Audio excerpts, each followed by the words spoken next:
안녕하십니까. 올라에듀 공무원 학원에서 소방학개론을 담당하고 있는 정봉수 선생이라고 합니다. 안녕하십니까. 아, 내년 대비해서 23년 대비 소방학개론 커리큘럼하고 또 우리가 5개월 남짓해서 남은 시간에 얼마나 효율적으로 공부할 수 있는 방법에 대해서 조금 설명드리고자 합니다.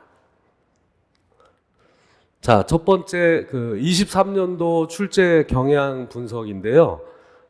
일단은 그 출제 형식이라고 할까나 또는 양식이라고 해야 되나요?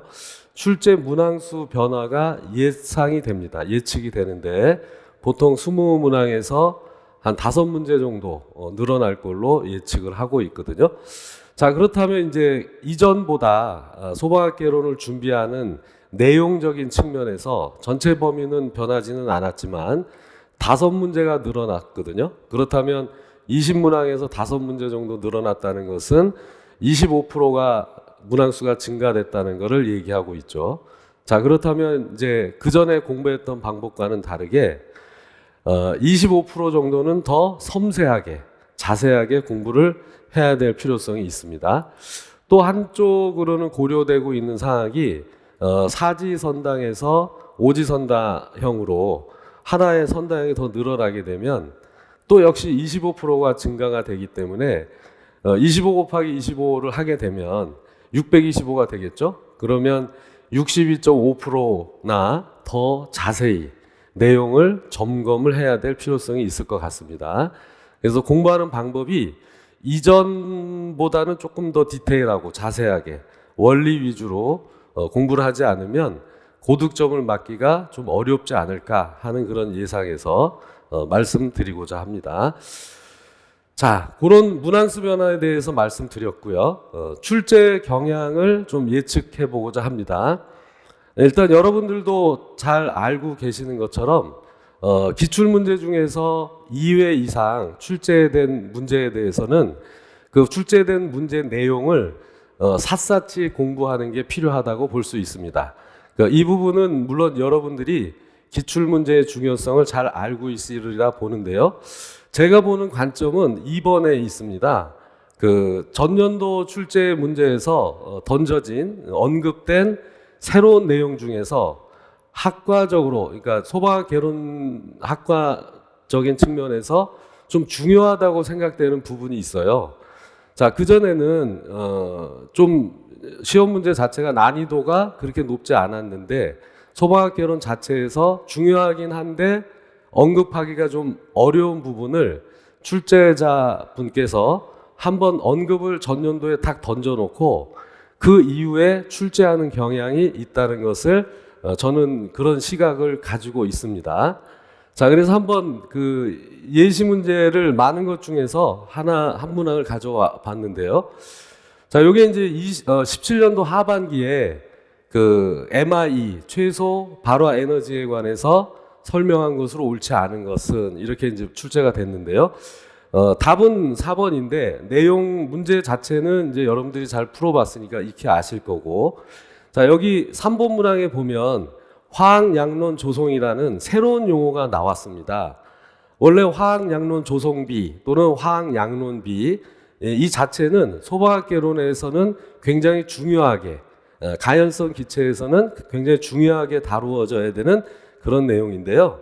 그전에는 출제가 되지는 않았어요. 근데 굉장히 중요한 내용이라서 17년도 하반기에 한번 슬쩍 언급을 해 본 거죠. 근데 이게 이제 어떤 변화가 오냐면 이게 22년도 출제된 문제거든요. 저기 있는 곡선이 연소 한계 곡선이라고 하는데요. 그 연소 하한계하고 연소 상한계, 연소 범위에 대한 내용을 얘기하고 있죠. 세로축인 경우에는 물적 조건, 가연성 기체의 압력이나 농도에 관한 조건이고요. 가로축은 온도라고 해서 에너지 조건을 말하고 있습니다. 자, 그런데 그 17년도 하반기에 그 화학양론 조성비에 관한 내용이 나왔죠. 근데 22년도에 3번 문항에 화학양론비에 대해서 인화점, 즉 A점을 물어보는 건데 화학양론비에서의 최저 연소인 연소 온도이다 이렇게 설명이 돼 있거든요. 그러니까 답이 틀린 거죠. 왜냐하면 인화점 A점은 인화점을 말하는데 화학 양론비는 한 요 정도 물론 계산을 할 수 있습니다. 이거 좀 넘어갔네요. 자, 요 정도 계산에 의해서 보면 에너지가 변화한다 하더라도 온도의 영향을 받지는 않죠. 일정하게 농도비니까. 그래서 만약에 여기 있는 화학 양론비라면 요 정도의 선이 주어지기 때문에 여기에 걸쳐 있는 농도니까 여기는 인화점에 해당되지 않겠죠. 그래서 틀린 내용인데 이 문제를 3번이 틀렸다라고 확신할 수 있으려면 화학 양론비에 대한 정의를 정확하게 알고 있어야 되겠죠. 그러니까 17년도에는 살짝 언급한 내용이 22년도에는 구체적인 내용을 알고 있느냐라고 물어봤던 거죠. 자, 그렇다면 22년도 기출에서 던져진 내용은 과연 무엇일까요?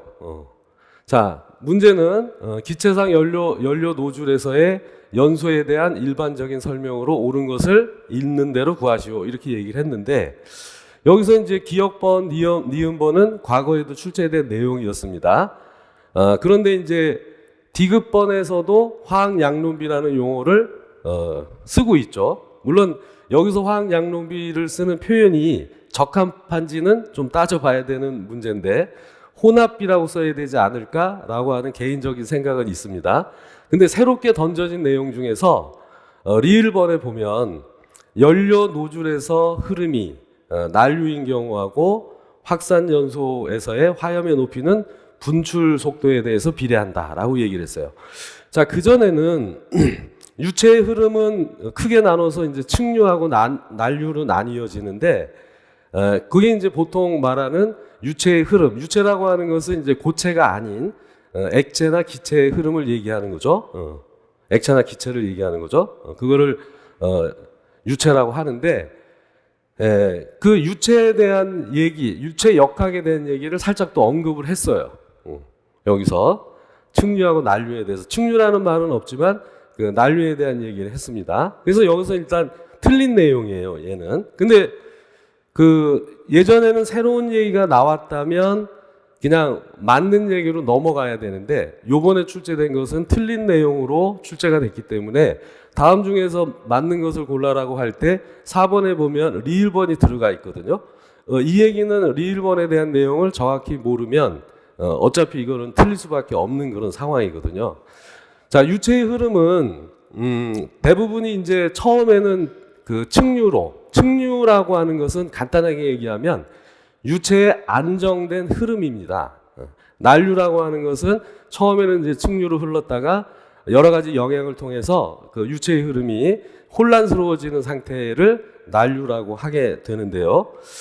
자, 여기서 요 부분은 이제 뭐 특별하게 설명되는 부분이 없어서 잠깐 좀 설명을 좀 더 드리고자 하겠습니다. 자, 우선 자, 여기는 이제 분출 속도가 되겠고요. 분출 속도가 되겠고, 자, 이쪽은 분출 속도에 대한 화염의 높이가 되겠는데요. 처음에는 이제 노즐에서 그 분출 속도가 이제 증가하면서 천천히 화염의 높이는 증가를 해요. 안정적으로 증가를 하다가 어느 순간에 갑자기 화염의 높이가 증가를 멈추고 전이 구간에 들어가요. 전이 구간에. 그러면서 이제 화염의 높이가 낮아지게 되다가 어느 순간에 화염의 높이가 분출 속도에 관계없이 일정하게 변하게 되는 거거든요. 그러니까 일단 정답은 난류에서는 여기 일정하게 변하는 수준부터가 난류가 시작이 되는 부분인데, 자, 이쪽 부분이 측류에 해당하는 부분이 되는 거고요. 자, 이런 부분이 전이 구역이라고 합니다. 전이 영역. 그 다음에 여기서부터가 이제 난류에 해당이 되는데, 난류에 해당이 되면은 분출 속도에 관계없이 화염의 높이는 일정하게 되죠. 처음에는 측류에서는 그 화염의 높이가 영향을 받는 것은 분출 속도밖에 없어요. 그러다가 이제 점점 높아지다가 화원에서 화염이 멀어지게 되면 온도가 좀 낮아지겠죠. 그러면서 높이 올라가면서 주변의 유체의 영향을 받게 됨으로써 높이는 조금 감소하게 되다가 이 부분이 이제 전이구역이라고 하는 거거든요. 이제 측류에 들어가면 이제 여러 가지 공기의 유동이나 이제 그 화염의 높이에 영향을 주는 요소가 여러 가지 요소가 이제 힘의 작용이 됨에 따라서 분출 속도만 화염의 높이에 영향을 주는 게 아니고 또 여러 가지 와류를 통해서 그 화염의 높이가 올라가지 않도록 하는 힘이 작용을 하게 돼요.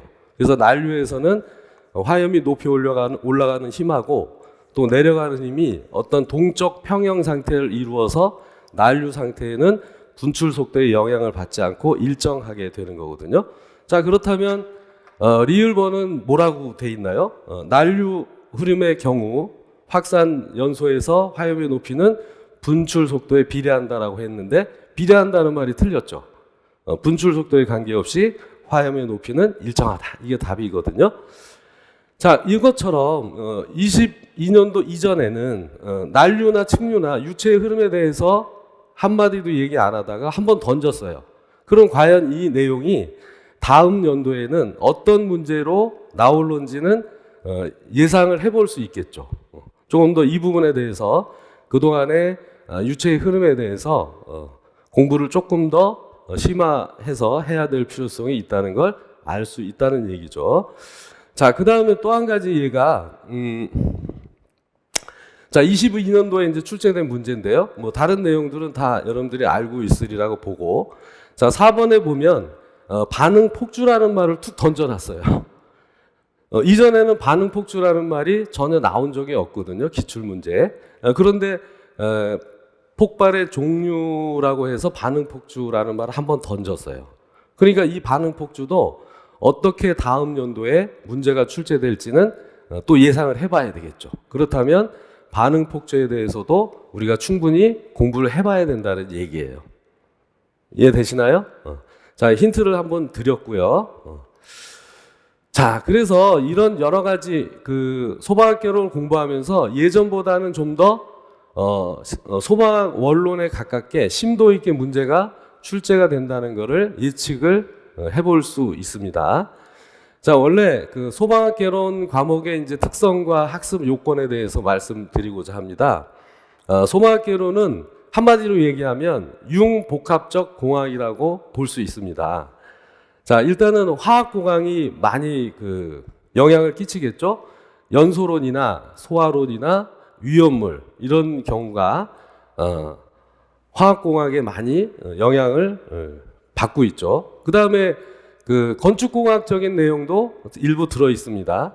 다시 얘기해서 화재 이론에서 실내 화재 건축물 화재 진행 단계라든가 또는 이제 건축물 자체에서 수동적 대응으로 건축물의 공간적 대응이라는 부분이 있거든요.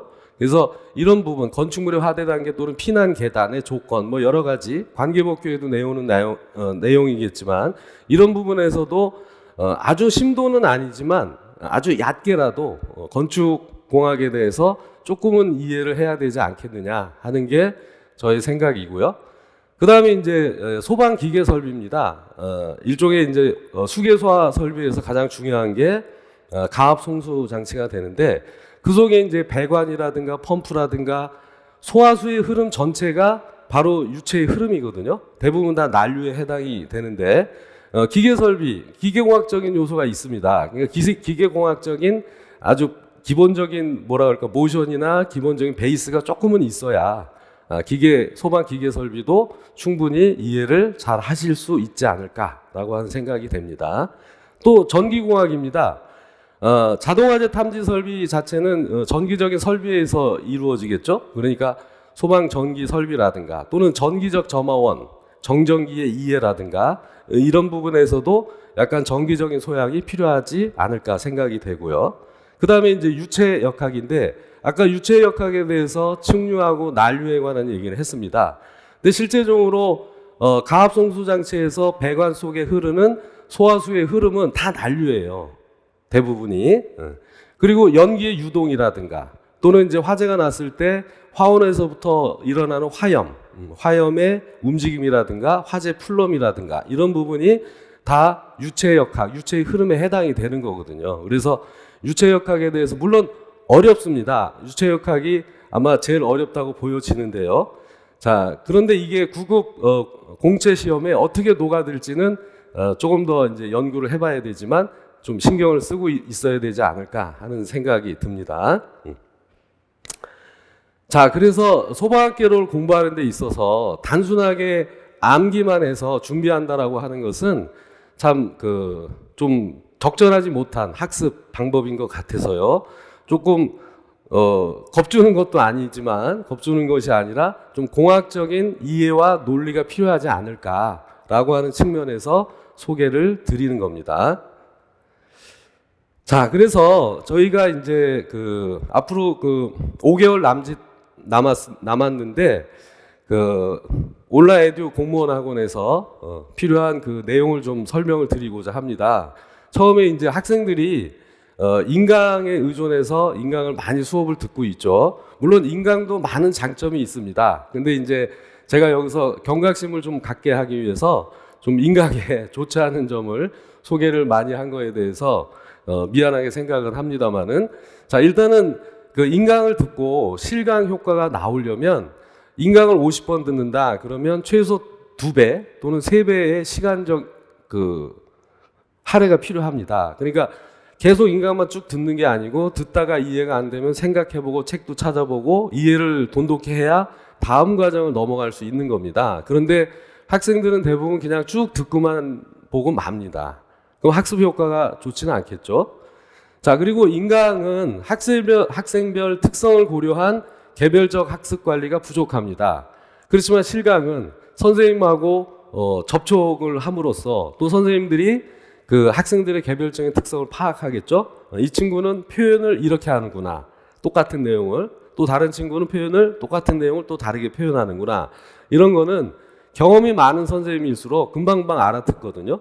사실은 질문을 잘 할 수 있으려면은 학생 입장에서는 내용을 50% 이상은 숙지되고 있어야 되는데 50% 이상 숙지된 학생들만 그런 질문을 할 수 있나요? 그렇지는 않죠.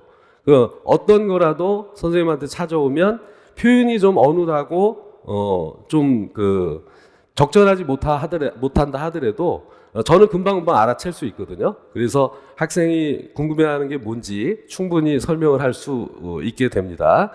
자, 그리고 또 인강은 혼자서 아무래도 학습을 하게 되기 때문에 학습적 긴장감도 떨어지죠. 그러니까 학습의 몰입도, 흡입력이 아무래도 떨어지게 되고 또 그러다 보면 이제 잡념이 다수 발생하게 됩니다. 뭐 학생들만 잡념이 발생하는 게 아니고요. 성인들도 어른들도 어떤 강연회를 간다든가 할 때는 당연히 잡념이 드는 거는 자연스러운 현상입니다. 그렇지만 그게 잡념이 학습하는 데 있어서 굉장한 지속이 된다라고 하면 학습에 많은 지장이 초래되지 않을까 하는 게 개인적인 생각이고요. 그리고 인강이라고 하는 것은 변화가 없습니다. 처음부터 똑같은 레벨의 학습을 똑같이 진행이 되기 때문에 학습에 대한 발전이 없습니다. 아까도 말씀드렸지만 내년도 준비하는 소방학 개론 같은 경우는 암기만 해서 될 문제가 아닙니다. 이해하고 기억하고 판단해야 되는데 판단력을 키워나가 줘야 되는데 똑같은 인강의 레벨 가지고 시험 보기 전까지 진행이 된다면 시험 성적에는 한계가 있다고 봅니다. 대체적으로 저희 학원에서도 실강을 듣는 학생도 있고 또 인강을 듣는 학생도 있는데 평가 후에 성적을 보면 처음은 기초가 없이 실강을 시작했다 하더라도 실강을 듣는 학생이 현저하게 점수가 향상되는 것을 목격했고요. 인강에만 의존하는 학생들은 점수의 한계가 어느 한계를 넘어서지 못하는 것을 발견하게 됐거든요. 그래서 가급적이면 실강을 좀 참여해서 선생님하고 좀 접촉에 의해서 개인적인 단점도 극복하시고 여러 가지 관리를 받는 게 좋다라고 생각합니다. 그런 면이고요. 그 다음에 또 하나 이제 6번째는 가장 중요한 걸 수도 있는데 교육자하고 피교육자 사이에 공감대 형성이 돼야 됩니다. 근데 인강은 그렇지 못하죠.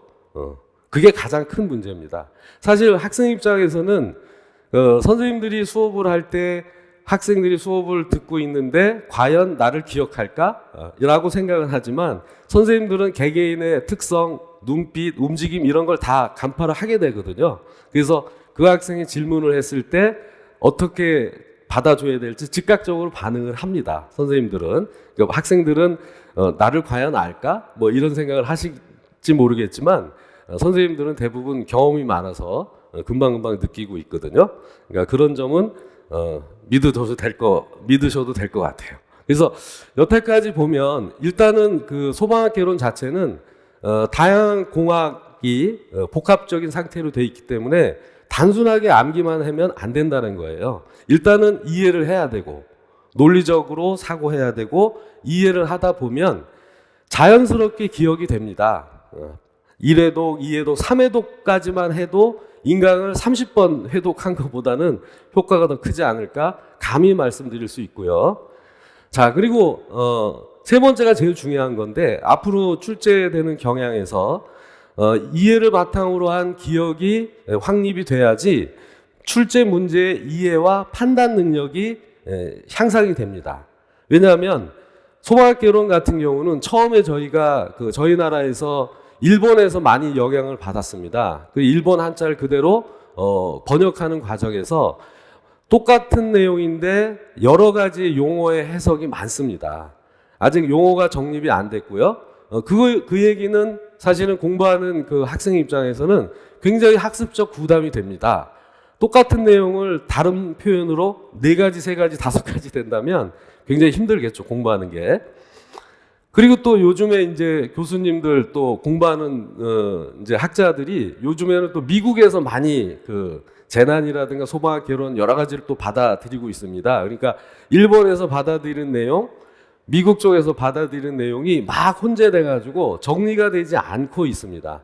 물론 이제 과도기 현상이라고 생각합니다만은 그렇지만 당장 내년에 시험 봐야 될 학생들 입장에서는 굉장한 핸디캡이라고 볼 수 있겠죠. 그러니까 그런 부분을 학원에 오시면 제가 잘 9급 공채 시험의 수준에 맞춰서 잘 다듬어 드릴 테니까 같이 참여해서 공부하시는 것을 권해드리고자 합니다. 자, 그리고 이제 온라인 에듀 공무원 학원에 11월부터 내년 4월 시험 전까지 커리큘럼에 대해서 잠시 소개해 드리고자 합니다. 자, 11월, 12월 8주 동안 진행되는 단계는 일단 이론 수업하고 문제풀이 시간으로 나뉘어집니다. 이론 수업은 소방학 개론 전체를 정체를 이론 정리를 다시 깔끔하게 합니다. 물론 바탕은 이해와 논리, 이해 위주로 합니다. 따라서 무작정한 암기식 공부는 하지 않습니다. 충분히 이해를 시키고 납득이 갔는지 학생들한테 제가 허락을 받습니다. 이해를 했으면 넘어가고 이해를 못 받으면 계속 설명할 수밖에 없죠. 저의 설명 능력이 그거밖에 안 되니까. 자, 그리고 문제풀이 수업은 이론 수업 시간의 내용을 그대로 단원별 문제화 시켜가지고 문제풀이를 통해서 이론 시간에 배웠던 내용을 구체화시키는 작업을 하게 됩니다. 물론 여기서 나오는 문제풀이는 제가 직접 다 아는 생각을 해서 만든 겁니다. 허접하게 다른 데서 베끼거나 그런 거 아닙니다. 그래서 엄청 바쁩니다, 제가. 그 다음에 이제 1월, 2월 그 다음 회독 과정인데요. 역시 8주 과정에 통해서 진행이 됩니다.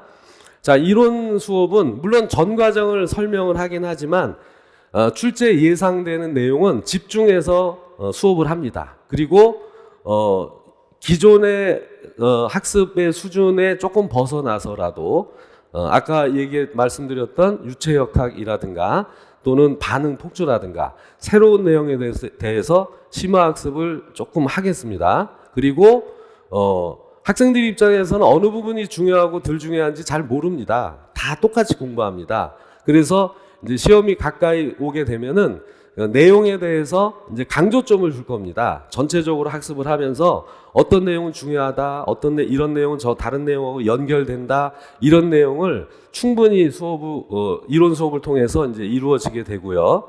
자, 문제풀이는 7개년 기출문제 총영지를 합니다. 아까도 말씀드렸지만 2번 이상 기출문제에서 다루어진 내용은 굉장히 중요하기 때문에 그 해당되는 내용은 샅샅이 공부해야 되고요. 자, 예를 들자면 폭발에 관련된 문제인데요. 16년도부터 22년도까지는 단 1년도 빠지지 않고 매년 출제가 됐습니다. 그러니까 16년부터 22년도면 6년이죠. 근데 거기에 해당되는 문제는 7문제가 나왔습니다. 그러니까 어느 해에는 2문제까지 나왔다는 얘기죠. 자, 그래서 폭발의 뜻, 정의가 뭐냐, 그 다음에 폭발의 종류가 뭔지, 그 다음에 폭발에서 폭염과 폭행의 특징이 뭔지, 또 폭행 유도 거리까지 출제가 다 됐습니다. 그러면 요번에는 내년에도 만약에 출제가 안 나올 수도 있지만 계속해서 나왔기 때문에 나온다고 볼 수밖에 없겠죠. 근데 안 나오더라도 준비는 해야 됩니다. 그러면 예측을 해보건데 그동안 뭐가 제일 안 나왔을까라고 하는 것은 저는 알고 있습니다. 시험 보기 2개월 전에 그런 것들을 집중해서 훈련시키도록 하겠습니다. 자, 그리고 그래서 7개년 동안 기출문제 총정리, 물론 구국공채만 보는 게 아니고요. 그 소방 간부 문제는 오지선다형으로 봅니다. 그래서 혹시 선다형으로 구국공채가 나왔을 때를 대비해서 또 내용도 굉장히 디테일하게 표현이 돼 있기 때문에 또 다른 표현으로 되어 있기 때문에 그런 것들을 우리가 이제 학습하고자 소방 간부 문제도 7개년 동안 기출문제하고 구국공채에 관련된 내용도 7개년 동안 기출문제를 총정리하고 그 다음에 이제 역시 제가 만든 동형 모의고사를 통해서 서서히 새로운 문제의 적응력을 키워 나가도록 하겠습니다. 자, 그리고 이제 3월, 4월에 이제 시험 전까지인데요. 자, 이론 수업 이때는 정말 중요하고 기출문제에 다루어졌다거나 아니면 아까처럼 반응폭주 또는 유체역학 이런 부분이 다루어지는 부분에서 구국공채 수준에 맞게끔 제가 내용을 갈무리해서 새로운 내용을 집중적으로 강의를 하고자 합니다. 자, 문제풀이는 기출문제는 어느 정도 정리가 됐고 그동안에 많은 학생들이 봐왔기 때문에 기출문제를 변형한 문제하고 역시 동형 모의고사를 집중적으로 훈련해서 새로운 문제의 형태라든가 이런 부분에 대해서 충분히 준비할 수 있도록 하겠습니다. 그리고 저희 올라 에듀 공무원하고는 다른 학원하고 좀 다르게 소방학개론은 제가 또 소방관계법규는 이마성 교수님이 각자의 특성에 맞춰서 집중적으로 학생들한테 지도하고 있고요. 또 그 소방행정법도 마찬가지입니다. 다른 학원 같은 경우는 직렬해서 일반 행정법하고 소방하고 같이 수업을 하게 되는데 저희 학원에서는 또 소방의 특성을 고려해서 소방행정법을 별도로 나누어서 수업을 진행을 하고 있습니다. 이마성 교수님이나 이성우 교수님 매우 성실하시고 자상하시고 그런 부분이 많기 때문에 학생들이 어려워하는 부분은 충분히 포용하고 따뜻하게 맞이하면서 여러분들의 어려운 점을 충분히 보듬어 주시리라고 믿고 의심하지 않습니다. 확신합니다. 오셔서 같이 수업을 하시면 학개론이나 또는 이제 그 이론 때문에 떨어졌다라고 하는 소리는 절대로 듣지 않도록 하겠습니다. 감사합니다.